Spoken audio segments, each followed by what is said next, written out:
And this is what Smith says, we're not primarily thinking beings, but we are loving beings. Mm-hmm. And so our desires drive our actions more than our thoughts do.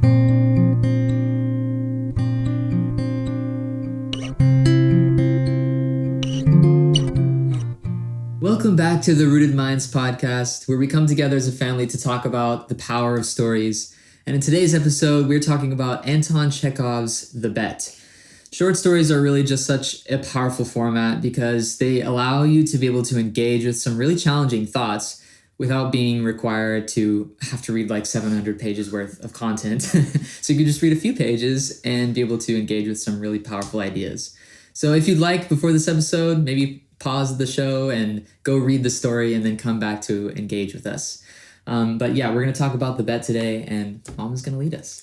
Yeah, today as I was reading The Bet, I was thinking about this other book I've been reading lately, which is You Are What You Love by James K.A. Smith. I guess there must be a lot of James Smiths out there. We got to throw in all the extra initials. But, right. His idea is based on desire and formation of us as people, like how desire shapes us. So I just want to hear from you guys first, like what struck you about The Bet?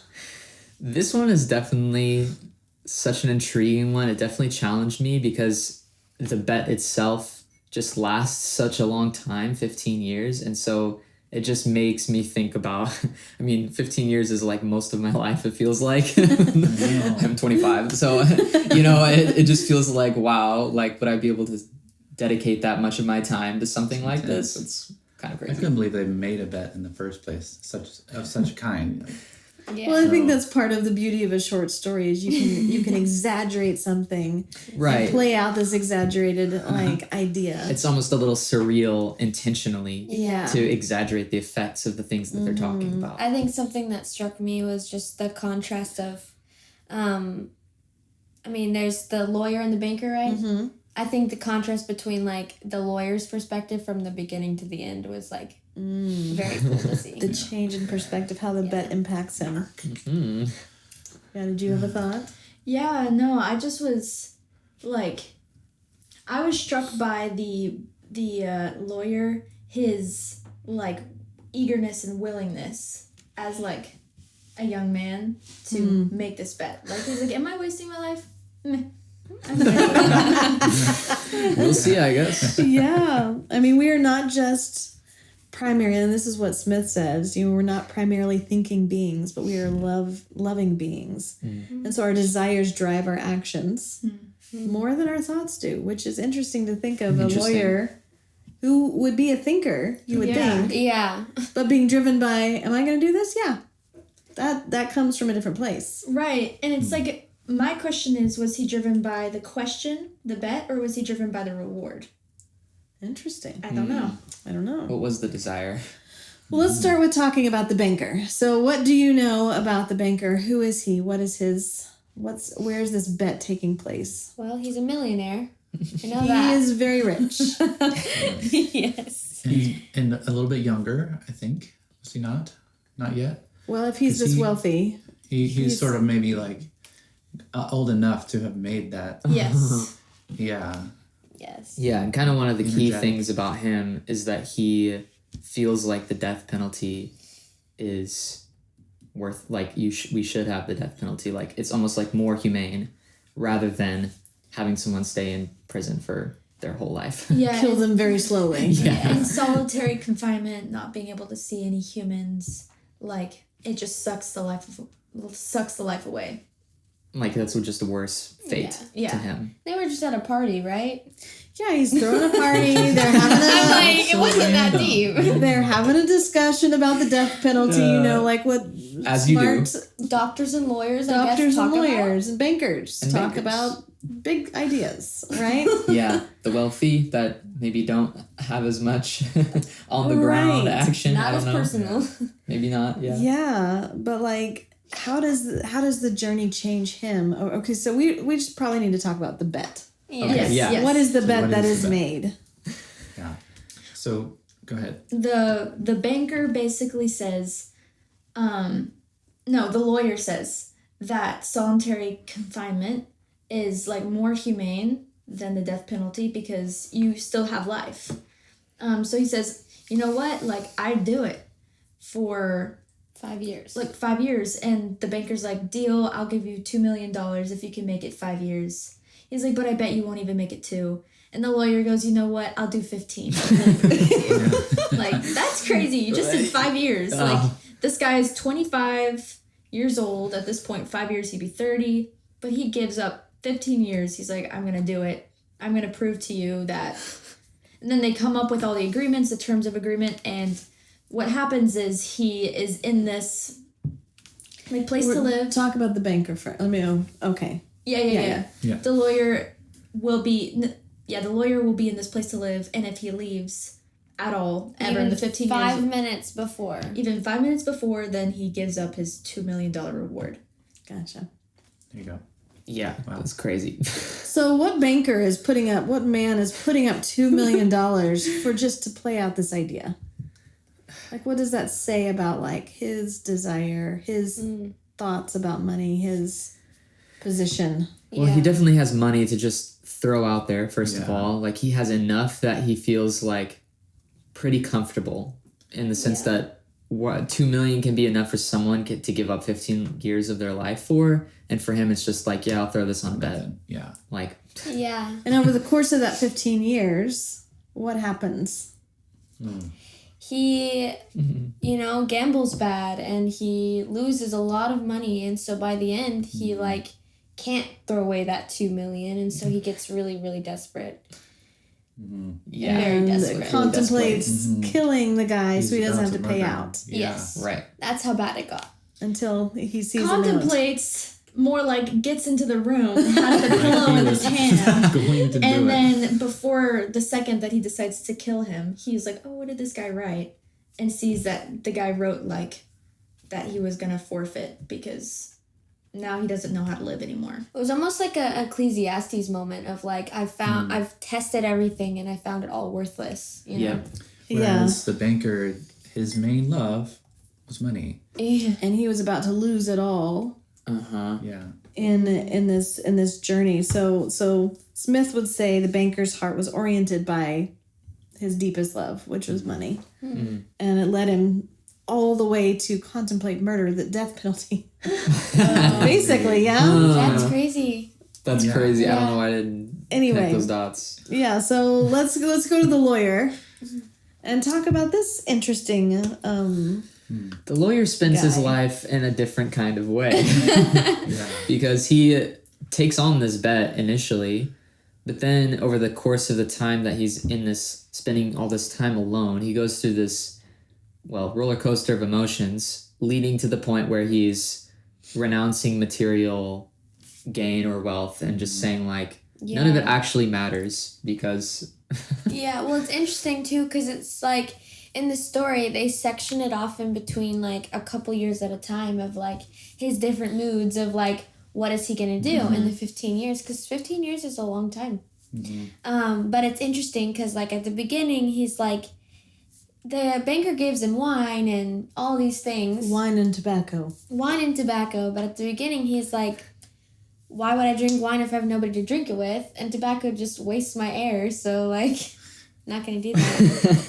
And it's just cool to see, like, how, like, over the course of the time, he asks the banker to get him all of these books. And at first it's, like, fantasy and all of these, like, that kind of story. Novels. And then he goes into the classics and, like, only that kind of thing.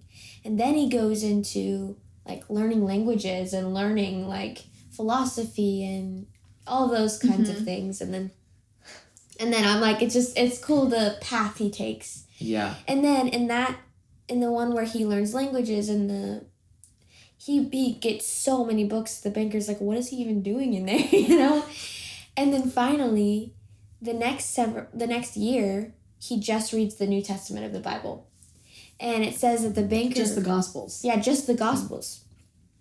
And the banker was like, how could this one man who read like 288 books or whatever in 1 year just spend a whole year on those Gospels? And it's just cool to see like how everything shifts from there of like just him going through like each thing and then like coming to the conclusion of the Lord, and like, okay, what can truly satisfy me? Because I've tried everything else. Which is so interesting considering his purpose of giving up the wine. I was just going to come back to that for a second, because he decides that the reason he doesn't want to drink wine, not only because he has no one to drink it with, but also because it makes him desire things. It excites his passions. It excites his passions, yes. And he wanted those to dull because of where he was at. But then the reading excites his passions in such a different way and makes him focus on stuff that he wants and different things. Yeah. The scenario actually like kind of reminded me of the Count of Monte Cristo, because we have two characters, two friends, and the one that's like wealthy or whatever, he betrays Edmond Dantes, the main character. He ends up in prison. And he spends his time, unfairly in prison, actually like edifying himself and learning. Yeah. While his friend that's wealthy spends his time kind of ruining relationships. He gets more wealthy for the moment, but... No, he does. I mean, he was wealthy and he squanders everything. He squanders it. Just looks like he has the semblance of wealth. Yeah, that's but it. he's owing a lot of debts by the time. Same thing. Yep. And so by the end, his material gain is gone. And he doesn't have anything left to fight for, basically. Right. Yeah. So it's interesting that you guys are saying that, like, he's forfeiting. So, like, let's just talk about this forfeiting the bet. Like, how do you get to the end and you've done the 15 years and you've gone through the highs and lows of this journey, and then you decide, $2 million, I don't want it. What is he saying he doesn't want? Yeah. That's such a good question. Because it seems like it's very much like a point he's making. Like, he spent 15 years thinking about the bet he made, thinking about the purpose, and he decides to say something as he leaves. Which, he's saying something about the love of money, it seems like. Yeah, because I feel like there's a very clear way of him saying, I've lived. Yeah, because he was also in the first place, like, making this bet to say that keeping your life, even if it's in solitary confinement, is more valuable than just losing your life. Right, because he's read all these romance stories and he's experienced like the connection through these authors, and he's read all these philosophy things or travels. Yeah. He's done all of these things with the authors that he's read, and in the end, like, there's something that is shaped inside of him that makes the things of the world lose their value. Yeah. Because of what he knows you can gain. Yeah. Something in simplicity. Not consumable. Like, there's so many things in this story that are consumable, like the money or the cigars or the wine or whatever. And those things are spent, like the banker did. And gone. Yeah. So to me, he's not giving up something valuable, he's gaining something more valuable. Yeah. Right. And it's a truly powerful decision, because he really has nothing to lose by, like, by keeping the money, by allowing him to give him the money, because he's gone through this 15-year thing, but he chooses something greater instead. And which is interesting, because it's the contradictory to your other story. The Count of Monte Cristo. Count of Monte Cristo. If he got out of prison and did not take the money, what would that have looked like for him? Would he have lived a better life? Because the money gave him opportunity for revenge. Right. Which is what the priest that taught him so much said, don't use it for revenge. And by the end, he's saying, you were right, it wasn't worth it. You were right. That money wasn't it. So interesting. So how do we take something like this? Like, how do we learn from this bet? Because that's kind of the concept of what the lawyer did. He learned from the authors. He did. That he read. Like, what kind of things can we take from this idea? Well, kind of like you're saying, it definitely speaks to the way that we're able to live life vicariously through stories and through authors. The way that we're able to learn and edify ourselves through stories and writing. which is Wow. pretty powerful. That's good. Yeah. And it helps me discern things that are truly valuable. You know, because initially their discussion was about, you know, the death penalty. The most valuable thing, which is life. And then so they talked about life, yes. Mm-hmm. Exactly. And then, like, over the course of the story, that theme, you know, continues because, you know, there are certain things that bring you life and there are certain things that don't. And so discerning what those things are is super important. Yeah, and he still was choosing life at the end. Yeah. Like, honestly, like, whenever I was reading, there was this feeling I had, like, as we were reading his note, like, as he was, it almost sounded like despair to me. I'm like, oh no, is he about to die? Like, is the lawyer about to just end his life because he doesn't know how to live or whatever. He was using strong words like He was despise using and strong words. And so I, like, as a reader, was like, oh no, like, is this about to happen? And he chooses to run away. Yeah. Not run away, but, like, to leave and to forfeit the bet. And so, like, the way I see it is, like, he's continually choosing life. Like, as he chooses to read and as he chooses to think and as he chooses to, like, dive into the Bible and to choose the things that, like, what really is valuable is the question. What matters? And so, like, bringing that into my own life, I see that as, like, just a reminder to choose life and to pursue it. Yeah. To, like, run after it.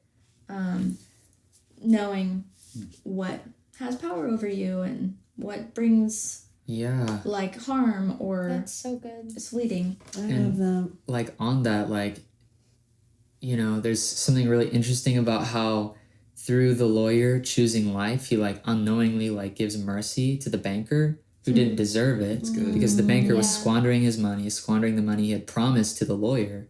And through the lawyer just choosing life, choosing to, you know, life for himself, he shows the banker mercy, you know, and gives life to the banker. Wow. Such a And so that's kind of like a cool thought of just thinking like for us, like choosing life, choosing things that bring us life, like it affects other people. It doesn't just bring life to ourselves, That's but good. it gives life to the other people around us. Well, I love that. Like, just thinking about how we can be protectors of life and not like predators, like needing to grab or take from others in order to feel so alive. good. Wow. Well, thank you for joining us in this discussion on the bet. Next time, we're going to be talking about The Selfish Giant. Take another little short story tour deviation. And until then, we just hope that you find joy and grace and peace in the pages that you turn. We'll see you next time. Hey friends, we have a special announcement for you. Over the month of October, we're going to have a short story contest. It's completely free, and we welcome writers of all ages and experiences. And the winner gets a podcast episode dedicated to their story. So grab some friends, click the link in the description to find out more, and come sign up. We can't wait.